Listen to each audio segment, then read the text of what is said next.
Então, gostaria que você pudesse ir até Jeremias capítulo 29, nesse momento, para a gente poder fazer a leitura.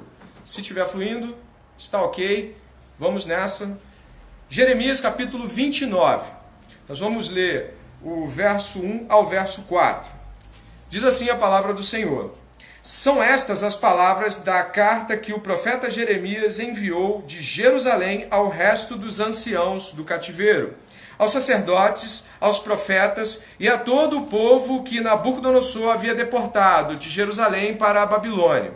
Isso aconteceu depois que saíram de Jerusalém o rei Jeconias, a rainha-mãe, os oficiais, as autoridades de Judá e Jerusalém e os carpinteiros e ferreiros. A carta foi levada por Elazar, filho de Safã, e por Gemarias, filho de Ilquias, os quais Edequias, rei de Judá, tinha enviado à Babilônia, a Nabucodonosor, rei da Babilônia.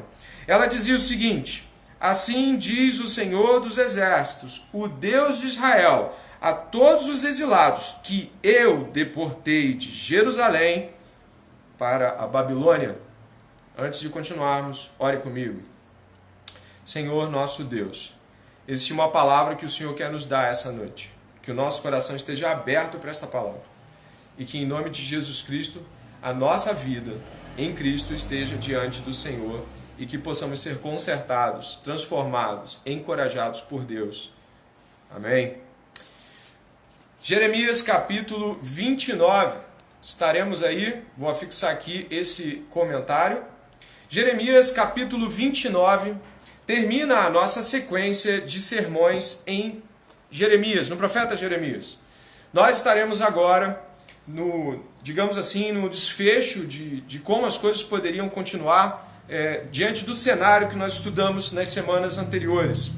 Observando os capítulos que estamos anteriormente, capítulo 28, capítulo 7, nós entendemos que Jeremias estava alertando o povo que o pecado do povo, a hipocrisia religiosa e todas as realidades espirituais terríveis que o povo estava tendo e se comportando levianamente, essa realidade iria desembocar em um juízo. Então, Jeremias profetizou por 40 anos arrependimento e juízo, que o povo se voltasse para Deus diante da pregação do profeta Jeremias. E o povo não se arrependeu. O povo não retrocedeu em sua idolatria, hipocrisia, religiosidade, e Deus enviou para eles, para a sua audácia, para a sua impenitência, Deus enviou para eles em 597 a.C., ele enviou um juízo.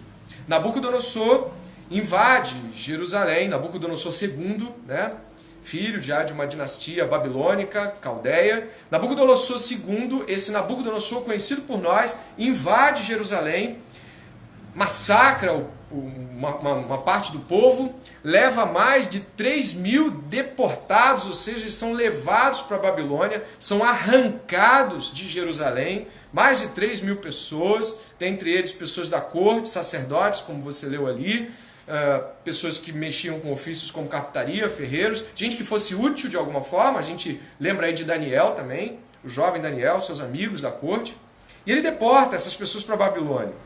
Eu gostaria que você pudesse, para ter um panorama, e a gente não se delongar, mas ainda assim para ter um panorama, de que tipo de sentimento o povo está tendo nesse momento, eu gostaria que você abrisse no Salmo 137.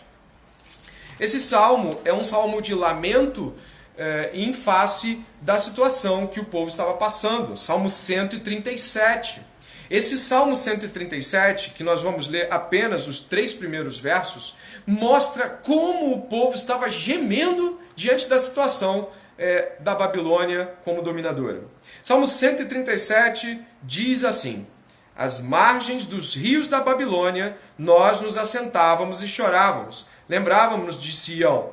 Nos salgueiros que lá havia, pendurávamos as nossas harpas, pois aqueles que nos levaram cativos nos pediam canções, e os nossos opressores queriam que fôssemos alegres, dizendo: Cantem para nós um dos cânticos de Sião. Consegue perceber o tipo de sofrimento que aflige o povo naquele momento? Eles estão diante dos rios babilônicos. Eles estão diante de seus dominadores.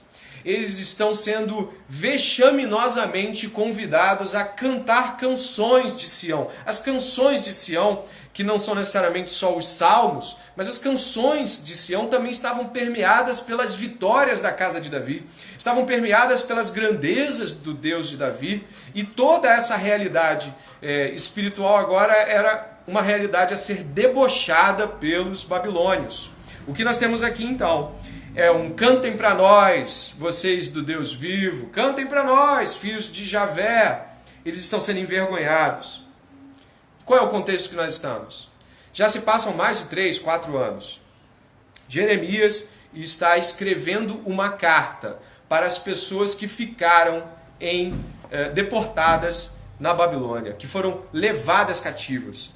E esses 3, 4 anos depois, onde Jeremias está enviando essa carta, eles são propícios a essa carta.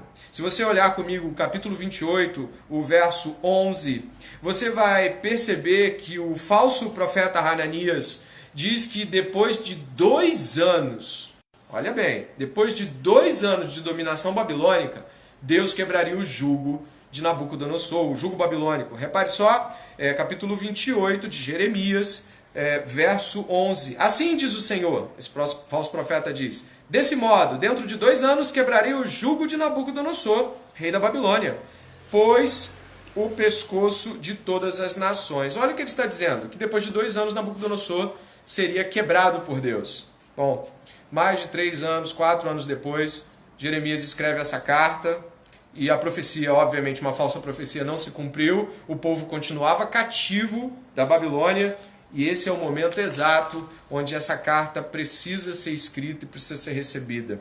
Jerusalém está destruída, Jerusalém está arrasada, e Jeremias, que permanece na cidade de Jerusalém, envia esta carta e aponta. Eu quero que você que gosta de escrever possa anotar e meditar sobre isso.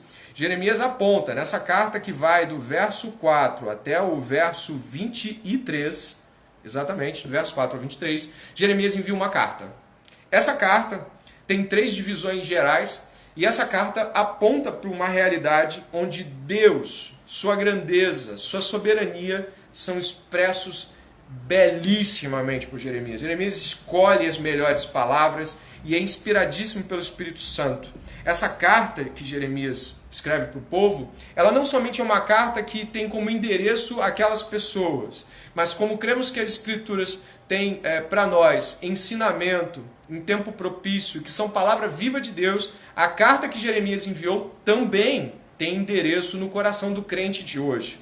Nós não vamos ignorar o motivo inicial dessa carta, mas nós vamos encontrar nela consolo, encorajamento e advertências também para o tempo presente. E é para isso que nós estamos aqui essa noite, glorificar o nome de Deus, nos submetendo a Ele nas realidades que Ele aplica fora de qualquer eixo de tempo. Deus continua nos falando pela sua palavra.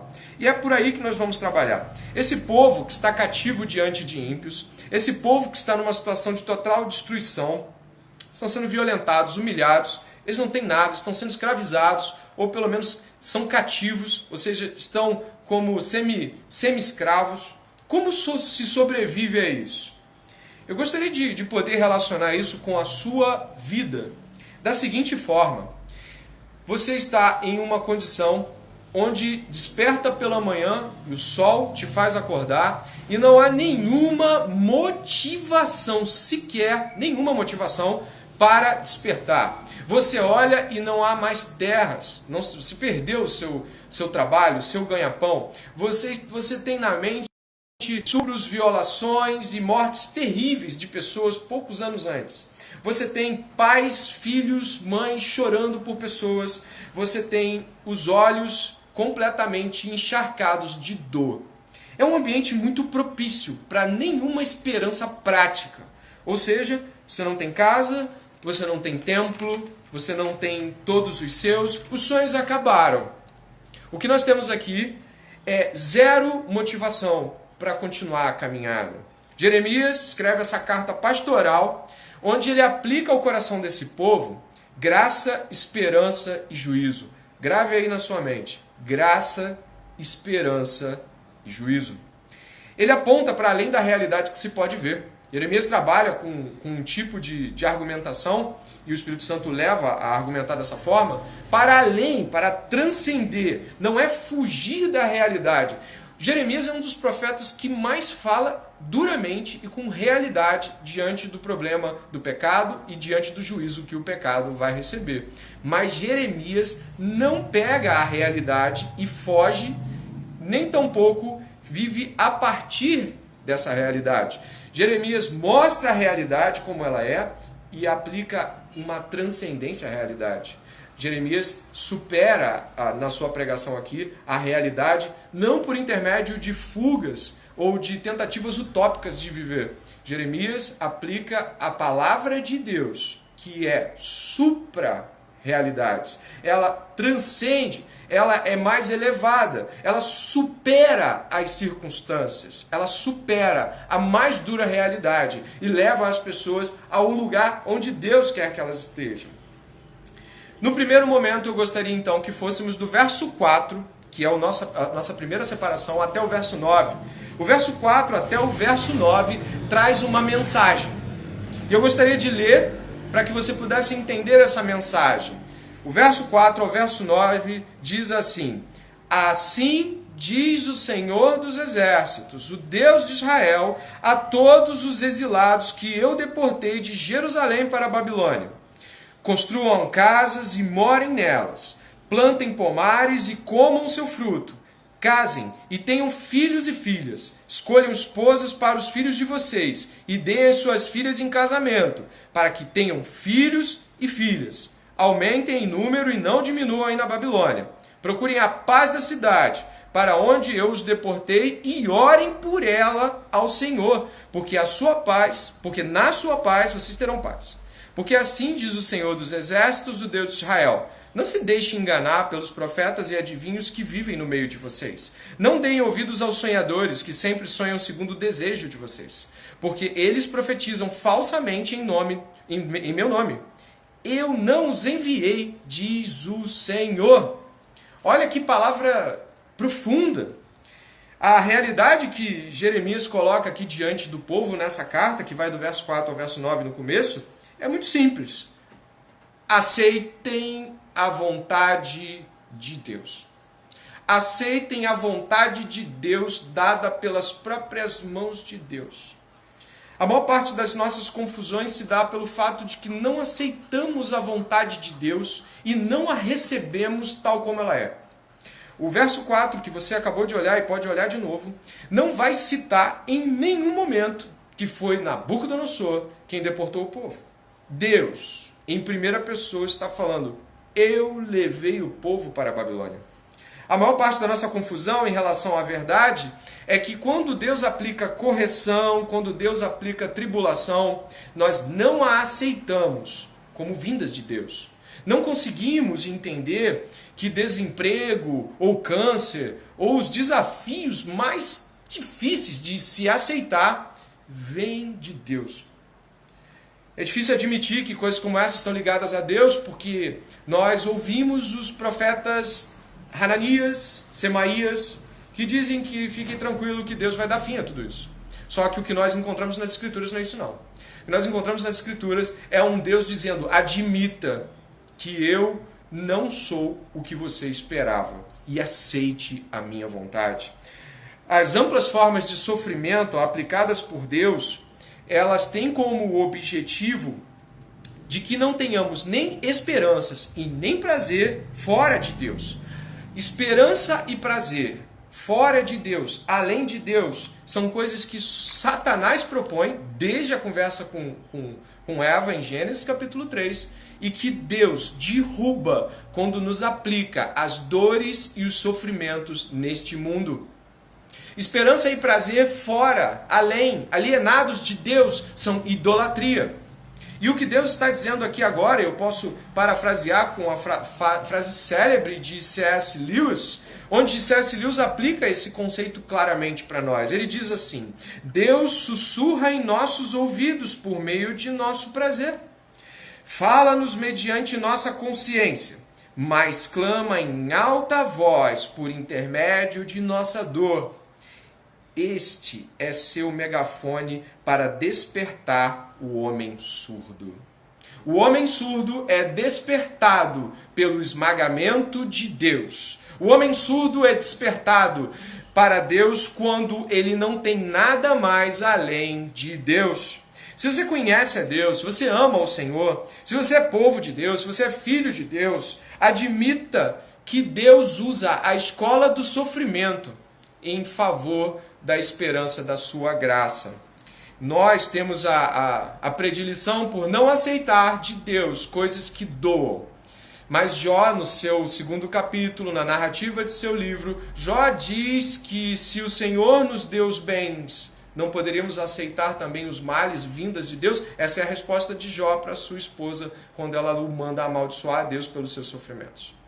Hoje nós estamos aqui e a primeira parte do que Jeremias está dizendo é clara: aceite a vontade de Deus com o modo que ela estiver, da maneira como ela for proposta, com todas as suas dores, com todos os seus reveses, com toda a sua disciplina, com toda a sua correção. Aceite a vontade de Deus. Aceite a vontade de Deus. Mas o verso 5 e o verso 6 transformam essa realidade de aceitação em algo muito bonito. Repare o capítulo 5, ou verso 5, perdão, e o verso 6, onde diz: construam casas e morem nelas, plantem pomares e comam o seu fruto, casem e tenham filhos e filhas, escolham esposas para os filhos de vocês e deem suas filhas em casamento, para que tenham filhos e filhas, aumentem em número e não diminuam aí na Babilônia. Sabe o que significa isso? Talvez você possa dizer assim: significa que Deus está dizendo, toca o barco e segue a vida, você não tem outra escolha. Não. A condição de cativo é uma condição onde casar-se, ter filhos, ter terras, plantar, colher, comerciar, tudo isso é extremamente difícil ou quase impossível. Ser cativo de um povo é ser submetido à agenda desse povo. E o que Deus está dizendo aqui é o seguinte: eu vou lhe dar graça para fazerem coisas e viverem coisas e prosperarem, de tal modo que percebam que eu sou soberano. Quer seja em Israel, quer seja na Babilônia. Eu vou lhes dar graça para fazer coisas que pessoas que estão cativas não podem fazer. Deus está provando que Ele controla a situação. Quando as coisas estão bem e tudo acontece bem, temos uma leve certeza de que Deus está fazendo coisas a nosso favor. Mas quando as coisas conseguem prosperar, quando nós conseguimos vivenciar prosperidade da parte de Deus em um ambiente hostil, e por aqui um ambiente de correção e disciplina, Deus está mostrando que famílias despedaçadas como essa vão superar seus traumas. Está mostrando que pessoas que não têm terra, lembre-se, eles estão na Babilônia, eles não têm terra, pessoas que não têm terra vão estar agora plantando e colhendo. Como isso? Deus está dizendo, estou no controle. Vocês vão fazer coisas que pessoas normais podem fazer em um ambiente que ninguém pode fazer.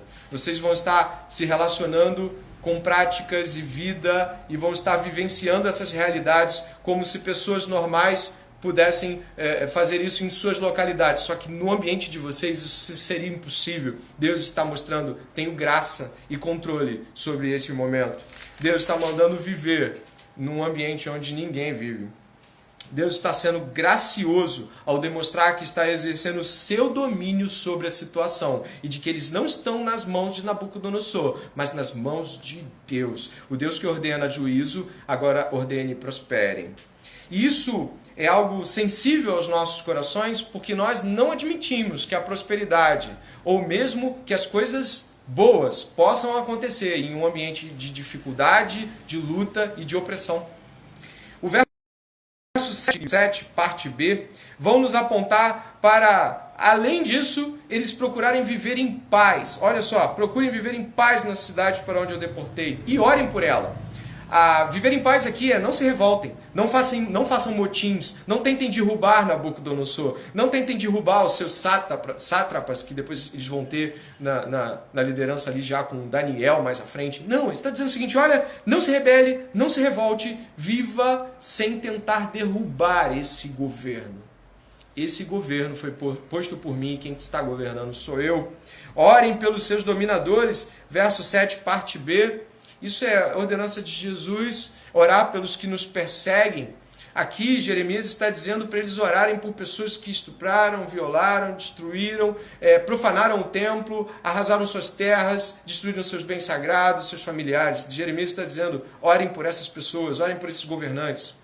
Isso é um confronto, onde o povo de Deus estava sendo conclamado a interceder por aqueles que faziam mal. Isso nos traz a certeza de que tanto a graça de Deus nos dá força para prosperar em meio a dificuldades econômicas, sociais e de todo tipo de opressão, como Deus nos ordena que em meio a tudo isso, oremos por aqueles que nos perseguem. Essa é a realidade do Evangelho. Nós éramos inimigos de Deus e em Cristo fomos reconciliados. Cristo intercedeu por nós quando ainda éramos pecadores. E agora nós intercedemos por aqueles que nos ofendem, que nos destroem, que nos atacam, porque Cristo nos ensinou a isso. E já aqui no Velho Testamento, o profeta Jeremias estava antecipando aquilo que é ordenança para todos os crentes em todos os tempos. O verso 8 e o verso 9 fala o arremate disso. Parem de ouvir falsos profetas. E olha o que esses falsos profetas indicam para eles. Olha o verso 8, parte B. Não deem ouvidos aos sonhadores, que sempre sonham segundo o desejo de vocês. O que está descrito aqui é algo central dentro da ideia de idolatria. As pessoas, como eu e você, que buscam idolatrar qualquer coisa que seja, dão ouvidos a pessoas que alimentam os desejos do nosso coração. É como se Deus dissesse o seguinte: parem de ouvir falsos profetas. Eu sei, como se o Senhor estivesse dizendo aqui, eu sei que vocês desejam ouvir estas coisas que andam ouvindo. Eu sei que vocês desejam ouvir de que as coisas prosperem e mudem do jeito que vocês planejam. Mas a minha vontade prevalecerá. Deus impede que o nosso coração busque prosperidade, sucesso, prazer ou qualquer coisa que seja, de um modo como nós imaginamos. O coração do homem é contrário à vontade de Deus. Aqui no verso 8 e 9, Deus está falando o seguinte: o coração de vocês é contrário à minha vontade. Isso que está sendo promulgado, e já foi promulgado 40 anos na profecia de Jeremias, não agrada o coração de vocês. A palavra de Deus não agrada o coração do homem. Depois que o homem ouve a palavra de Deus, ele precisa retroceder. Depois que ele ouve a palavra de Deus, ele tem que orar por quem persegue.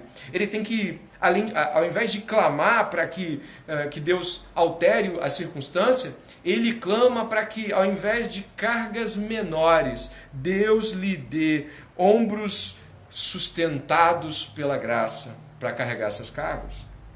Aceite a vontade de Deus e compreenda que ela não é a sua vontade. É o que temos nessa primeira parte da carta, do verso 4 ao verso 9. Segue-se daí que Deus coloca a sua graça nos dispondo de bênçãos em meio à ausência, nos apontando para amar aqueles que nos perseguem e pedindo que nós não possamos ouvir mais os falsos profetas, porque eles falam aquilo que o nosso coração quer. Verso 10 ao verso 14, Jeremias, completamente tomado pelo Espírito Santo, profetiza esperança. Esse trecho do verso 4 até o verso 14 vai trazer esperança. Mas olhe a esperança nos moldes de Deus.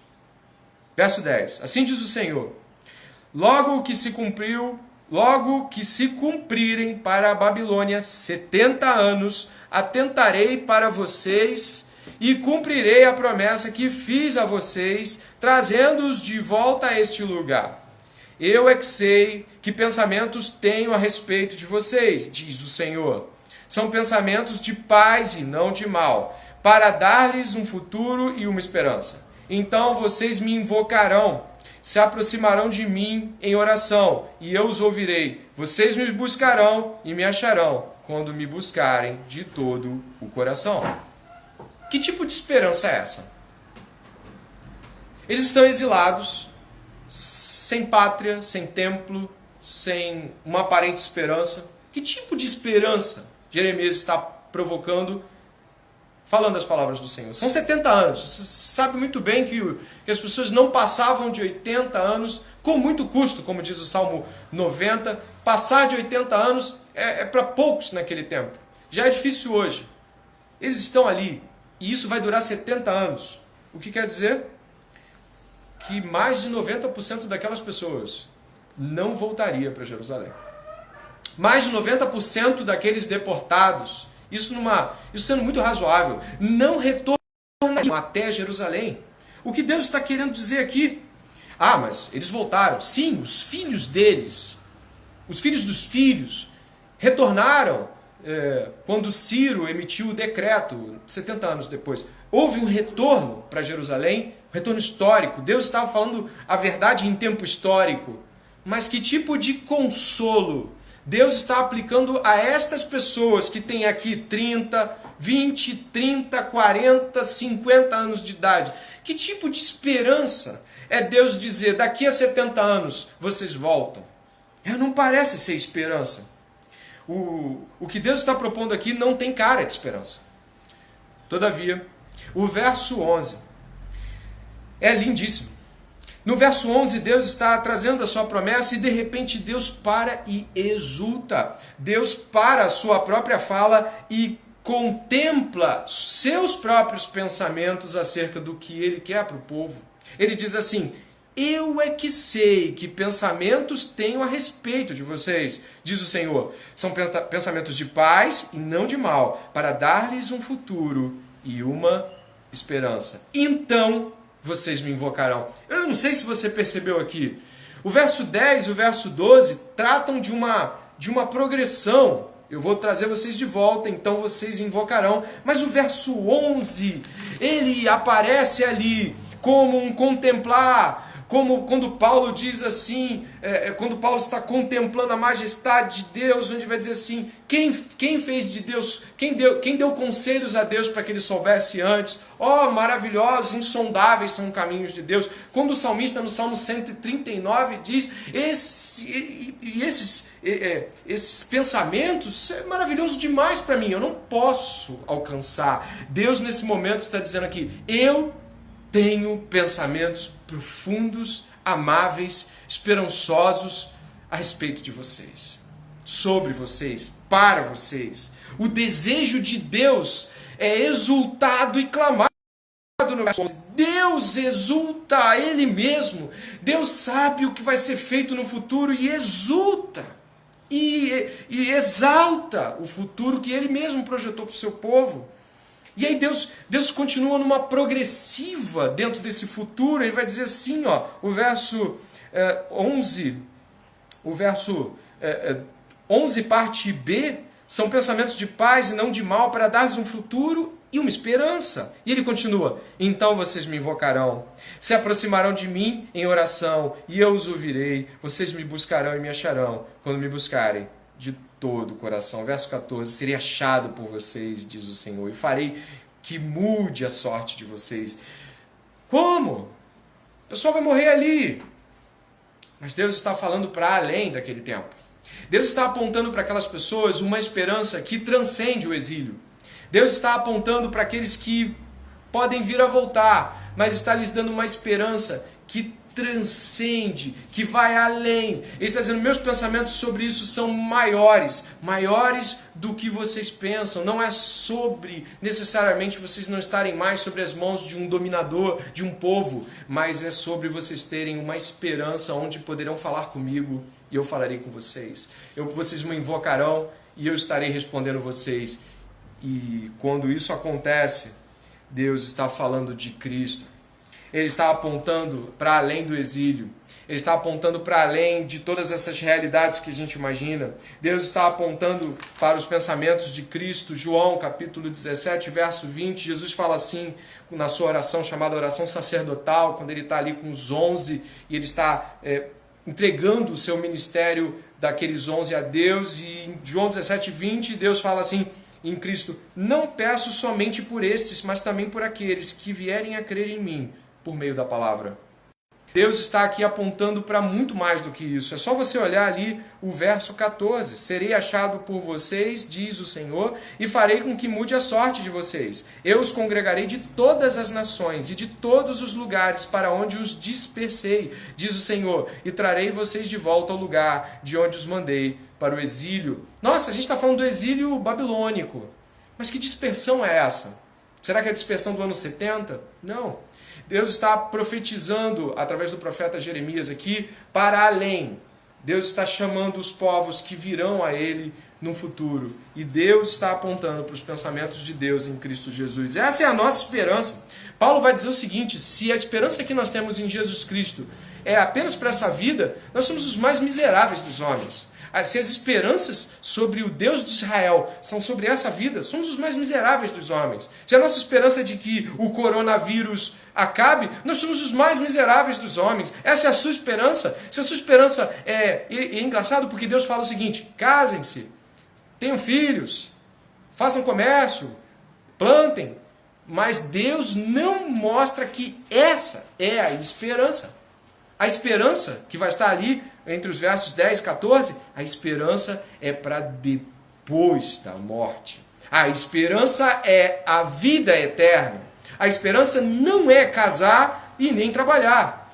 Isso são graças que Deus nos dá em meio a esse exílio no mundo, em meio a esse nosso estado de peregrinação. Deus é gracioso e nos mostra sua graça e seu controle sobre o mundo, nos permitindo casar, ter filhos, estudar, fazer faculdade e essas coisas. É como se Deus dissesse assim: eu controlo isso. E esse aparente caos não deveria perturbar você. Deus está dizendo: continua vivendo essas realidades que eu te dou por graça. Mas essa não é a sua esperança. A esperança é a vida eterna. A esperança é para além disso. E, por fim, do verso 15 até o verso 23, existe uma palavra de juízo. Existe uma palavra que aponta para uma realidade duríssima. Do verso 15 até o verso 23, dois grupos de pessoas vão ser contempladas aqui. Algumas que permaneceram em Jerusalém, que não foram deportadas, e outras que continuavam ouvindo a profecia de homens mentirosos. Como, por exemplo, no verso 21, nós vamos ver profetas profetizando coisas mentirosas acerca de Deus. Sim, eu estou vendo que os irmãos estão aí em Cristo, em suas residências, mas a nossa esperança realmente precisa ser diferente. E o que Jeremias deixa agora é uma mudança de conversação. Depois que ele coloca a esperança, ele aplica um novo juízo. Esse novo juízo, no verso 15, vai dizer o seguinte, dê uma olhada, vocês dizem: o Senhor nos suscitou profetas na Babilônia. Mas assim diz o Senhor a respeito do rei que se assenta no trono de Davi e de todo o povo que vive nessa cidade, os irmãos de vocês que não foram com vocês para o exílio. Ou seja, Deus está apontando para pessoas que não foram para o exílio. Assim diz o Senhor dos Exércitos: eis que enviarei contra eles a espada, a fome, a peste, e farei com que sejam como figos ruins, que são tão ruins que não se podem comer. E eu os perseguirei com espada, a fome e a peste. Farei deles um motivo de espanto para todos os reinos da terra, e os porei por objeto de maldição, de horror, de vaias e de deboche entre todas as nações, para onde os tiver dispersado. Por quê? Porque eles não deram ouvidos às minhas palavras, diz o Senhor, que sempre de novo lhes enviei por meio dos meus servos, os profetas. E vocês também não quiseram ouvir, diz o Senhor. Portanto, escutem a palavra do Senhor, todos vocês exilados que enviei de Jerusalém para a Babilônia.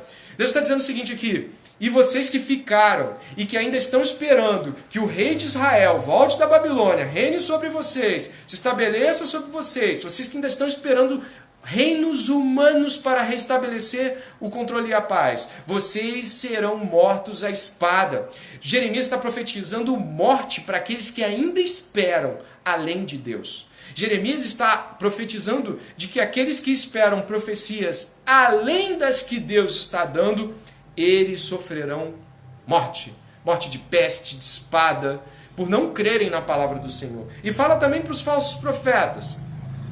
Verso 21. Assim diz o Senhor dos Exércitos, o Deus de Israel, a respeito de Acabe, filho de Colaías, e de Zedequias, filho de Maasias, que estão no meio de vocês e profetizam mentiras em meu nome. Eis que o entregarei nas mãos de Nabucodonosor, rei da Babilônia, e ele o matará diante dos olhos de vocês. Daí surgirá nova espécie de maldição entre os exilados de Judá que estão na Babilônia. Que o Senhor faça com você o que fez com Zedequias e Acabe, os quais o rei da Babilônia assou no fogo. Olha que terrível essa fala. Jeremias está dizendo, e vocês que continuam profetizando mentiras, vocês vão para o forno. Vocês serão queimados, irão para o fogo, serão assados por Nabucodonosor. Vocês que continuam acreditando em reinos humanos, virão à morte. Vocês que continuam profetizando coisas que Deus não disse, serão queimados, assados. Falsos profetas irão para o fogo, porque não aceitaram a vontade de Deus como ela é. Porque rejeitaram viver segundo as condições de Deus. Porque negam as profecias, ainda que elas sejam contrárias a tudo que se estabelece, a tudo que todos dizem que é muito bom. Ao negar as profecias, ao negar a esperança, que não é a esperança de retorno, mas a esperança além dessa vida. O juízo aqui lançado ao fogo é o seu destino. O final da carta de Jeremias aponta para uma realidade que nós conhecemos. E aqui eu quero linkar completamente com o Evangelho. O Evangelho está completamente descrito na carta de Jeremias. O Evangelho é a carta de Jeremias parafraseado. Jesus não promete o fim dos sofrimentos nesse tempo. Jesus não promete que reis bondosos reinarão sobre nós. Jesus não promete nos dar facilidades. Ele não promete a extirpação, o fim das doenças físicas. Jesus não promete estas realidades. Antes, ele oferece graça, assim como a carta de Jeremias, para suportar os sofrimentos. Cristo aponta para a esperança maior que temos em Deus, e ela não é aqui. Nós continuamos, assim como a carta de Jeremias apontou, devemos e continuamos a viver pela graça. Essas coisas não são as nossas esperanças. Não são as nossas esperanças mudanças de governo. Não são nossas esperanças de que possamos ter de volta uma paz perene, onde a terra não vai mais sofrer nenhum tipo de abalo, se seja por espada, por peste ou qualquer coisa. A nossa esperança é aceitar a palavra de Deus tal como ela é.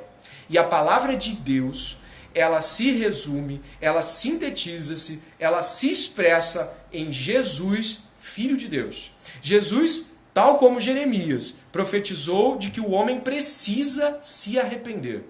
De que o homem está em juízo porque Deus vê no homem rebeldia, pecado, contrariedade e uma vida que se vive só para si.